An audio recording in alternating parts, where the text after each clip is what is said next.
Hello everyone. Master जी में आपका बहुत बहुत स्वागत है। यह क्लास 8th का science chapter 9 reproduction in animals chapter है। इससे पहले वाले वीडियो में हमने अलग अलग जानवरों के उनके यंग वंस को यानी बच्चे को क्या कहते हैं उसको हमने देखा। Modes of reproduction, sexual reproduction, ये सभी टॉपिक को हमने देखा। Male reproductive organ, female reproductive organs, fertilization, zygote, internal fertilization क्या होता है उसके बारे में हमने जाना। आईवीएफ यानी टेस्ट टू बेबी क्या होता है, कैसे होता है उसके बारे में हमने जाना। एक्सटर्नल फर्टिलाइजेशन क्या होता है यह हमने जाना। डेवलपमेंट ऑफ एम्ब्रियो के बारे में भी हमने जाना। उसके बाद आज हम एक नया topic viviparous and oviparous animals के बारे में जानकारी लेंगे। इससे पहले कि वीडियो हम शुरू करें, अगर आप हमारे वीडियो पर हमारे चैनल पर नए हैं तो हमारे चैनल को प्लीज़ आप सब्सक्राइब करें, लाइक करें। किसी तरह का डाउट होने पर कमेंट करके आप हमसे पूछ भी सकते हैं। और अगर यह वीडियो आपको अच्छा लगता है तो अपने दोस्तों के साथ शेयर करना बिल्कुल भी ना भूलें। तो चलिए बिना समय गवाएं इस टॉपिक को शुरू करते हैं।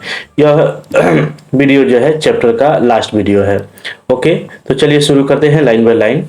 We have learned that some animals give birth to young ones while some animals lay eggs which later develop into young ones। यानी कुछ जानवर ऐसे होते हैं जो बच्चे को जन्म देते हैं और कुछ ऐसे होते हैं जो अंडा देते हैं। The animals which give birth to young ones are called viviparous। यानी कुछ जानवर ऐसे भी होते हैं जो अपने बच्चे को जन्म देते हैं, तो उस तरह के जानवर को हम विविपेरस एनिमल्स कहते हैं। Those animals which lay eggs are called oviparous animals। और कुछ इस तरह का भी जानवर होते हैं, एनिमल्स होते हैं जो बच्चा न देकर अंडा देते हैं, जिसे हम ओविपेरस एनिमल्स कहते हैं। The following activity will help you understand better and differentiate between viviparous and oviparous animals। यानी आगे के एक्टिविटी करने के बाद आपको समझ में आएगा कि दोनों में अंतर होता क्या है, viviparous and oviparous animals।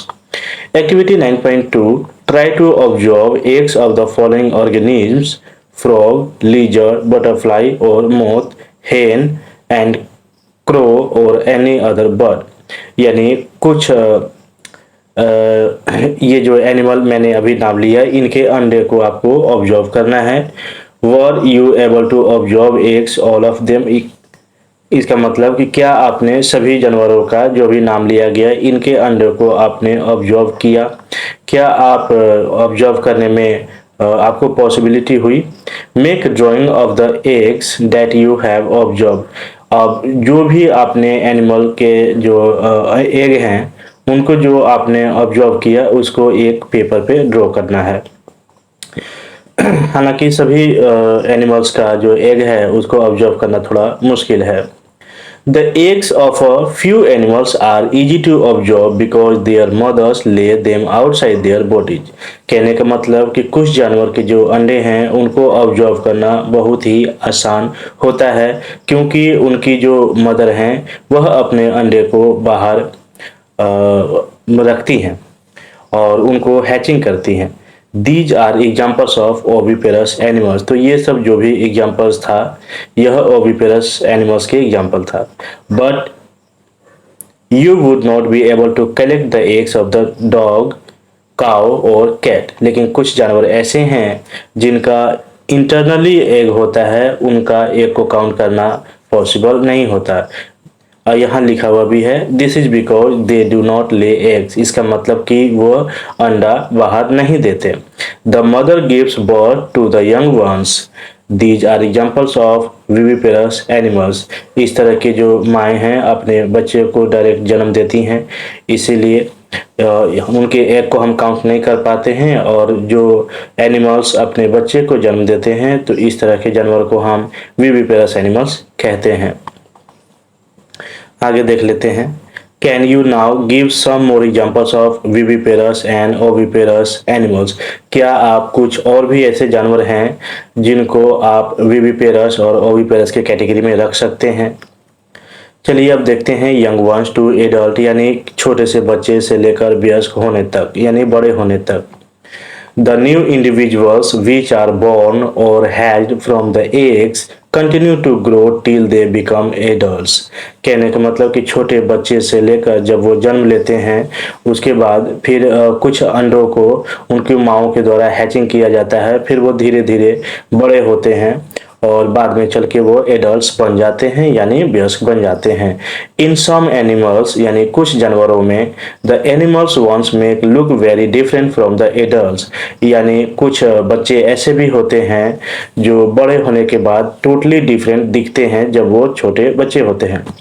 Recall the life cycle of the silk worm, कहने का मतलब कि सिल्क वॉर्म को आप याद रखें जैसे लार्वा और कैटरपिलर, प्यूपा, एडल्ट यानी जो कैट सिल्क वॉर्म का जो अंडा होता है लार्वा या कैटरपिलर, उसके बाद कुछ समय के बाद जब वो डेवलप करता है तो प्यूपा बनता है, देन आफ्टर एडल्ट बन जाता है।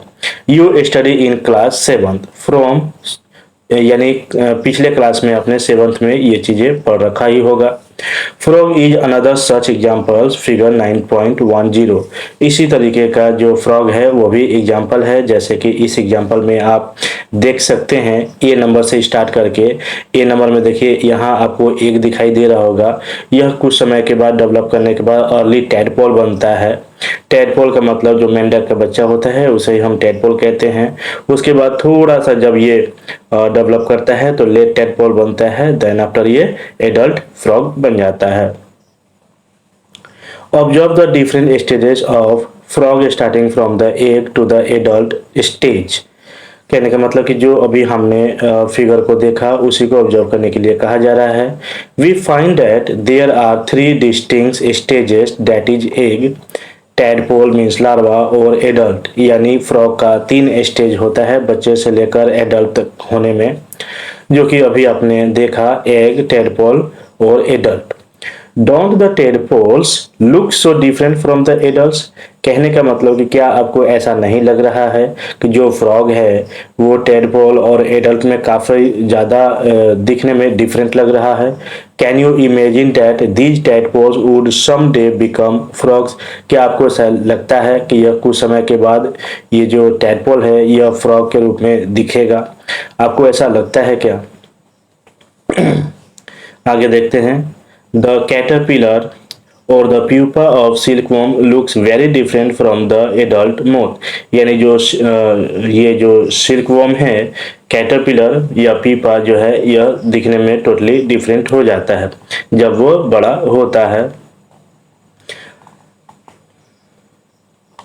The features that are present in the adult are not found in these young ones, कहने का मतलब कि जो भी एक एडल्ट फ्रॉग में फीचर्स होता है वह यंग वंस में नहीं होता है, यानी जब वो बच्चा होता है उसमें नहीं होता है। जैसे कि इस पिक्चर को अगर हम दोबारा बात करें तो जो फ्रॉग है इसका आप देख सकते हैं, आइज आप देख पा रहे होंगे, इसका लेग्स देख पा रहे हैं, यानी अलग इसका पार्ट्स ऑफ बॉडी अलग अलग आपको दिख रहा होगा। वही अगर टैडपोल की बात करें, अर्ली टैडपोल या लेट टैडपोल, तो इसमें अलग अलग आपको पार्ट्स नहीं दिख रहे होंगे, तो ये डिफरेंस आपको देखने को मिला। Then what happens to the tadpoles और कैटरपिलर देयर आफ्टर, यानी इसके बाद फिर उनके साथ होता क्या है। You might have seen a beautiful moth emerging out of the cocoon, यानी आप मोथ को भी देखे होंगे जब वो बड़ा होने के बाद कोकून बनता है। In the case of tadpoles they transform into adults capable of jumping and swimming, यानी आगे चल के टैडपोल क्या करता है, वो ट्रांसफॉर्म होता है, यानी वह चेंज हो जाता है यंग वन से एडल्ट में, और वह कूदने में और तैरने में यानी जंपिंग और स्विमिंग करने में वह पॉसिबिलिटी रखता है, कैपेबल हो जाता है। तो इस तरह के ट्रांसफॉर्मेशन को, यानी लार्वा से एडल्ट तक के जो भी ट्रांसफॉर्मेशन हो रहा है इसको हम मेटामॉर्फोसिस कहते हैं। What about the changes that we observe in our body as we grow?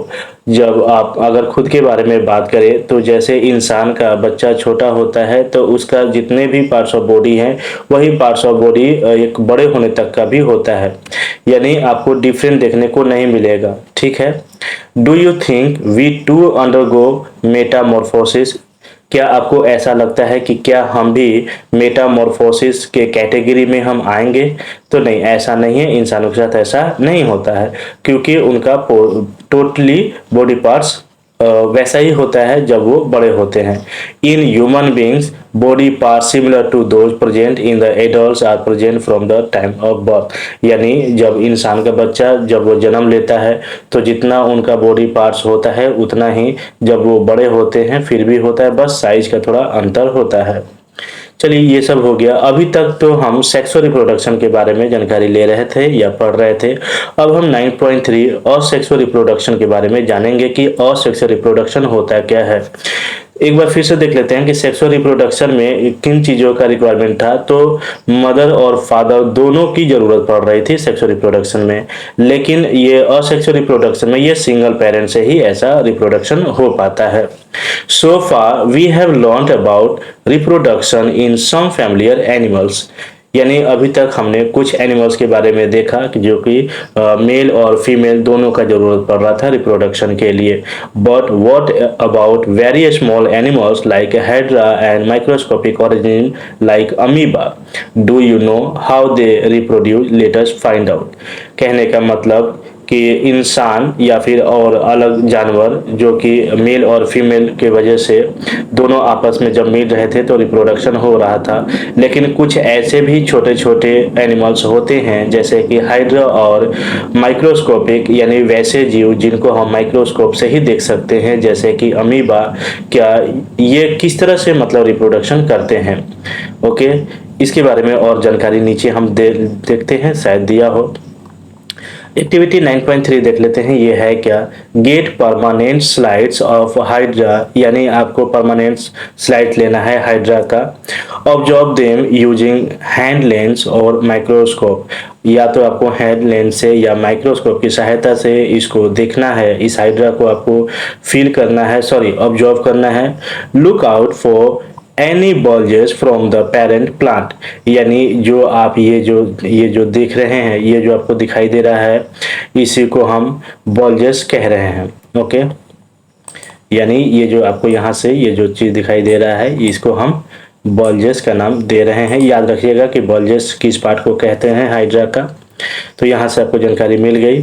Count the number of bulges that you see in different slides, कहने का मतलब कि अलग अलग स्लाइड्स में जो आप देख रहे हैं ये सभी बल्जेस को आपको काउंट करने को कहा जा रहा है। Also note the size of the bulges, count करने के साथ साथ आपको इनका साइज भी ऑब्जर्व करना है।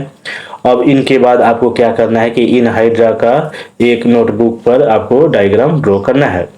एज यू सी इट, जैसा कि आपने देखा, अब इसको आपको कंपेयर करना है इस पिक्चर के साथ। ओके, यानी जो आप लेंस की सहायता से या माइक्रोस्कोप की सहायता से जो आपने देखा, क्या वो सभी इस इमेज की तरह ही कुछ मैच कर रहे हैं? अगर कर रहे हैं तो अपना वहां पे ऑब्जर्वेशन लिखिए। अब नीचे देख लेते हैं क्या दिया हुआ है। इन ईच हाइड्रा, यानी प्रत्येक हाइड्रा में देयर में बी वन और मोर बल्जेस, यानी जितने भी हाइड्रा हैं उनमें एक या एक से अधिक बल्जेस हो सकता है। These bulges are the developing new individuals and they are called buds. यही bulges जब बड़े होते जाते हैं तो इसे हम एक नया नाम दे देते हैं जिसका नाम बर्ड्स है। Recall the presence of birds in east, अब यही चीज जो बर्ड्स है ईस्ट के में भी होता है, इसको भी देख लेते हैं ईस्ट के बारे में। In hydra to the new individual developed as outgrowth from single parent, यानी जो हाइड्रा है यह यानी जो हाइड्रा है वो सिंगल पेरेंट से ही डेवलप कर सकता है। Okay, this type of reproduction in which only a single parent is involve is called asexual reproduction, यानी वैसा यानी जिसमें सिंगल पेरेंट ही रिप्रोडक्शन करके अपने न्यू इंडिविजुअल को जन्म देते हैं, तो इस तरह की घटना को हम असेक्सुअल रिप्रोडक्शन कहते हैं। Since new individual develop from the birds, यानी जो नया इंडिविजुअल है वो बर्ड से ट्रांसफॉर्म होते हैं हाइड्रा, यानी हाइड्रा में, तो इस तरह के जो घटना है असेक्सुअल रिप्रोडक्शन में उसे हम बर्डिंग कहते हैं। Okay, Another method of asexual reproduction is observed in the microscopic organism amoeba, यानी हाइड्रा के अलावा और दूसरा भी एनिमल्स है जैसे कि अमीबा।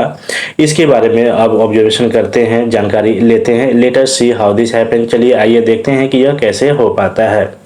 देखिए, अभी तक हम जितने भी जानवरों के नाम ले रहे थे या एनिमल्स का, ये सभी मल्टी सेलुलर से मिलकर बने होते हैं। यहाँ तक कि हम इंसान भी मल्टी सेलुलर से मिलकर बने होते हैं। मल्टी सेलुलर कहने का मतलब कि एक सेल से ज़्यादा, ओके। लेकिन अमीबा जो है यह सिंगल सेल से बना होता है, जिसे हम यूनिसेलुलर कहते हैं। चलिए और आगे देखते हैं डिटेल्स में। यू हैव ऑलरेडी लर्न, आप पहले ही पढ़ रखे होंगे about the structure of amoeba, यानी अमीबा का स्ट्रक्चर किस तरह से होता है, आप ये पहले से ही जानते होंगे। You will recall that amoeba is a single cell organism, जैसे कि अभी हमने थोड़ी देर पहले जाना कि जो अमीबा है वह सिंगल सेल का बना होता है, जैसे कि पिक्चर आप 9.12 ए में देख सकते हैं यहाँ पर। ओके, ये जो आपको अंदर का जो ये स्पॉट दिखाई दे रहा है, इसी को हम, ये जो पूरा डायग्राम, ये जो डायग्राम है यह क्या चीज़ का है, अमीबा का है। ओके, फर्स्ट वन देख लेते हैं। ए नंबर में क्या दिया है, देखिए आपके पास 4 डायग्राम होगा अलग अलग नाम से, A B C and D. इन सब के बारे में देख लेते हैं क्या कह रहा है। It begins the process of reproduction by the division of its nucleus into 2 nuclei. A में क्या कह रहा है कि ये जो अमीबा है, जो अमीबा है ये क्या हो रहा है, ये बनना शुरू हो रहा है रिप्रोडक्शन करने के बाद, और ये 2 हिस्सों में डिवाइड हो जा रहा है। ओके, यानी सिंगल जो ये है उसे हम न्यूक्लियाई कह रहे हैं, और जब ये पेयर में हो जाते हैं तो उसे हम न्यूक्लियस कहते हैं। ये डिवाइड होकर, यानी डिवाइडिंग होकर ये नए चीज़ों में, यानी 2 हिस्सों में विभक्त हो जा रहा है, डिवाइड हो जा रहा है। उसके बाद फिर देखिए क्या कह रहा है बी नंबर में, this is followed by division of its body into 2 each parts receiving a nucleus, यानी जो ये काम एक जो अमीबा किया, यानी 2 हिस्सों में, 2 पार्ट में डिवाइड हुआ, यही आगे चलकर ये और भी इस तरह से होते रहते हैं। सी नंबर में क्या कह रहा है कि finally 2 amoeba are produce from 1 parent amoeba, यानी आगे चल के ये एक ही पेरेंट से 2 अमीबा क्रिएट हो जा रहे हैं डिवाइडिंग के through. Okay, this type of asexual reproduction, यानी इस तरह के जो भी असेक्सुअल रिप्रोडक्शन है, in which an animal reproduce by dividing into 2 individual is called binary fission, यानी इस तरह के जो रिप्रोडक्शन हो रहा है, असेक्सुअल रिप्रोडक्शन हो रहा है। असेक्सुअल रिप्रोडक्शन कहने का मतलब सिंगल पेरेंट से, तो इस तरह के घटनाओं को हम बाइनरी फिजन कहते हैं। बाय मीन्स 2 होता है, ओके, यानी एक सेल से डिवाइड होकर 2 सेलों में न्यू इंडिविजुअल में हो जाना। ओके, इसे ही हम बाइनरी फिजन कह रहे हैं। Apart from budding and binary fission, there are other method by which single parent reproduce young ones, कहने का मतलब कि दूसरा भी मेथड होता है जो सिंगल पेरेंट रिप्रोड्यूस करके अपने यंग वंस को जन्म देते हैं। You will study about these in your higher classes, अब जो भी ये आगे की जो स्टडी होगी ये आप हायर क्लास में, यानी 10th क्लास में आपको इसके बारे में डिटेल से पढ़ने को मिलेगा। चलिए अभी तक हमने जितना भी चैप्टर को देखा उसको इन शॉर्ट में छोटे शब्दों में देख लेते हैं क्या कह रहा है। वॉट यू हैव लर्न, यानी अभी तक हमने क्या क्या पढ़ा उसके बारे में इन शॉर्ट में देख लेते हैं।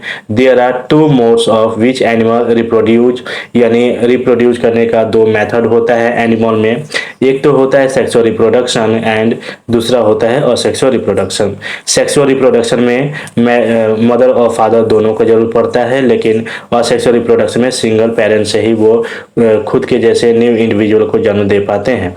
Reproduction resulting from the fusion of male and female gametes is called sexual reproduction, यानी मेल और फीमेल दोनों के गेमेट्स जब आपस में फ्यूजन होते हैं, कांटेक्ट में आते हैं, तो इस घटना को हम सेक्सुअल रिप्रोडक्शन कहते हैं।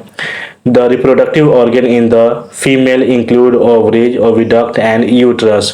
कहने का मतलब कि जो फीमेल रिप्रोडक्टिव ऑर्गन होता है वह होता है ओवरीज, ओविडक्ट एंड यूटेरस। इसके बारे में ज़्यादा अगर डिटेल्स में आप देखना चाहते हैं तो यह आपको हमारा वीडियो सेकंड पार्ट को देखना पड़ेगा। ओके। और मेल का अगर हम रिप्रोडक्टिव पार्ट को कहें तो यह टेस्टेज होता है, यानी अगर पेयर में होगा तो उसे टेस्टेज कहेंगे, और सिंगल अगर होगा तो उसे हम टेस्टीज कह रहे थे। और क्या होता है दूसरा ऑर्गन? स्पर्म डक्ट होता है, और तीसरा होता है पेनिस। यही तीनों मिलकर मेल रिप्रोडक्टिव पार्ट बनते हैं। और फीमेल का ओवरीज, ओविडक्ट एंड यूटेरस, यानी ये भी तीनों ऑर्गन मिलकर फीमेल रिप्रोडक्टिव ऑर्गन बनते हैं।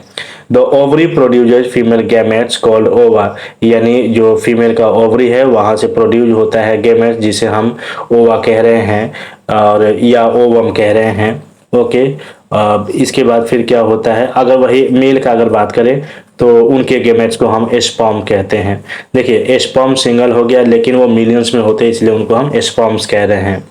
The fusion of ovum and sperm is called fertilization, यानी जब ओवम और स्पर्म जब एक दूसरे के साथ कांटेक्ट में आते हैं तो इसे हम फर्टिलाइजेशन कहते हैं। यानी जो फर्टिलाइज के बाद जो एग बना, यानी जो फर्टिलाइज एग है उसके बाद जो न्यू इंडिविजुअल बनेगा उसे हम जाइगोट कह रहे हैं। Fertilization that take place inside the female body is called the internal fertilization, यानी फीमेल के इंटरनली पार्ट में जो यह फर्टिलाइजेशन हो रहा है उसे हम इंटरनल फर्टिलाइजेशन कह रहे हैं। This is observed in human beings and other animals such as hens, cows and dogs. कहने का मतलब कि ये जो भी हमने इंटरनल फर्टिलाइजेशन कहा, यह एनिमल्स ह्यूमन बींग्स में, हेन्स में, काउज में और डॉग्स में इस तरह का चीज होता है। ओके। आगे देख लेते हैं। Fertilization take place outside the female body, जिसे हम एक्सटर्नल फर्टिलाइजेशन कह रहे हैं। जैसे कि एग्जांपल अगर हम ले तो frog, fish, starfish, etc. Okay. उसके बाद देखते हैं कि the zygote divide repeatedly to give rise to an embryo. अब जब ये जाइगोट आगे चल के डिवाइड होकर जब ये डेवलप करता है तो एम्ब्रियो में कन्वर्ट हो जाता है, यानी एम्ब्रियो बन जाता है। The embryo gets embedded in wall of the uterus for further development, यानी आगे की ओर डेवलप करने के लिए यह एम्ब्रियो मदर के यूटेरस के जो वॉल होता है उसके साथ जाकर फिक्स हो जाता है। The stage of the embryo in which all the body parts are identifiable is called fetus, यानी यही एम्ब्रियो जो है यह कुछ समय के बाद, यानी तकरीबन 2.5 से 3 महीने के बाद जब ये इनके बॉडी पार्ट्स को हम समझने लगते हैं, आइडेंटिफाई करने लगते हैं, तो उसे हम, यानी उस स्टेज को हम फीटस के नाम से जानते हैं। Animals such as human beings, cows and dogs which give birth to young ones are called viviparous animal, यानी इस तरह के जानवर जो अपने जैसे को बच्चों को जन्म देते हैं उन्हें हम विविपेरस एनिमल्स कहते हैं। और कुछ एनिमल्स वैसे होते हैं जो बच्चा जन्म न देकर सीधा वो अंडा देते हैं, तो इस तरह के हम एनिमल्स को हम ओविपेरस के नाम से जानते हैं। The transformation of larva into adult, यानी लार्वा से डेवलपिंग रूम जो रूप है, यानी वो एडल्ट बन जाते हैं, तो उसे हम ट्रांसफॉर्मेशन से नाम से जानेंगे। और जब ये ट्रांसफॉर्मेशन हो जाता है, यानी जब वो छोटा होता है लार्वा और उसके बाद जब वो वयस्क हो जाता है यानी एडल्ट हो जाता है, तो इस प्रोसेस को हम मेटामॉर्फोसिस कहते हैं। क्या हम इंसान भी मेटामॉर्फोसिस में कैटेगरी में आएंगे? तो ऐसा कुछ भी नहीं है। यानी जब इंसान का बच्चा जन्म लेता है तो जितने भी उनके बॉडी पार्ट्स हैं वो वही सेम चीज़ जब वो एडल्ट होते हैं तो वही होता है। लेकिन अगर टेडपोल की बात करें या दूसरे एनिमल्स की बात करें तो उनका ऐसा नहीं होता है। वो पहले एग होते हैं, उसके बाद फिर अर्ली टेडपोल, लेटर टेडपोल, तब जाके फिर वो फ्रॉग बनते हैं। Okay. The type of reproduction in which only a single parent is involved is called asexual reproduction, यानी वैसा रिप्रोडक्शन जिसमें सिर्फ सिंगल पेरेंट ही रोल निभाए उसे हम असेक्सुअल रिप्रोडक्शन कहते हैं। इन हाइड्रा, अगर यानी हाइड्रा की अगर बात करें तो जो नया जीव होगा वह डेवलप करके बर्ड्स बनेगा। और यह जो मेथड है असेक्सुअल रिप्रोडक्शन का, इसे हम बडिंग कहते हैं। अमीबा क्या था, तो अमीबा यूनिसेलुलर ऑर्गेनिज्म है, यानी जीव है। अब ये क्या करता है कि डिवाइड होकर दो हिस्सों में बढ़ जाता है। ओके, तो ये जो रिप्रोडक्शन होता है असेक्सुअल रिप्रोडक्शन अमीबा में, इसे हम बाइनरी फिजन कहते हैं। तो इस तरीके से हमारा ये टोटल चैप्टर अभी तक कंप्लीट हो गया। इसके बाद हम क्या करेंगे कि नेक्स्ट वीडियो में इसका एक्सरसाइज टोटल करवा देंगे। तो मिलते हैं नेक्स्ट वीडियो में, तब तक के लिए नमस्कार।